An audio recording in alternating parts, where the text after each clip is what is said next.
උණුසුම් පුවත් ලදසනින් ඔබ වෙත ගෙනෙන අපගේ YouTube චැනලයට ඔබ සාදරයෙන් පිළිගන්නවා. මෙන්න දැන් ලැබුණු තවත් උණුසුම් පුවතක්.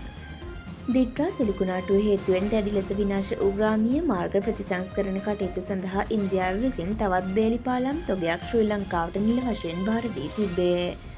ශ්‍රී ලංකාවේ ඉන්දියානු මහ කොමසාරිස් කාර්යාලය එක් සමාජ මාධ්‍ය ඔස්සේ නිවේදනය කළේ මෙට්‍රික් ටොන් 250කට අධික බරකින් යුත් මෙම නවතම පාලම් තොගය ඉන්දියාවේ ඇමරිකානු ඩොලර් මිලියන 450ක පාශ්චාත් ආපදා ප්‍රතිසංස්කරණ පැකේජයේ තවත් අදියරක් ලෙස ලබා දී ඇති බවයි.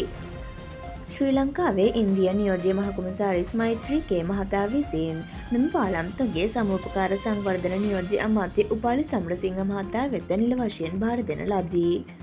ප්‍රවාහන අමාත්‍යාංශයට අනුව ඉන්දියාව විසින් මීට පෙර ලබා දුන් පාලම් තොග දෙකට අමතරව ඩොලර් මිලියන 5කට වඩා වටිනා මොඩියුලර් බේරි පාලම් 5ක් මෙම තුන්වන පරිත්‍යාගයට ඇතුළත් වේ.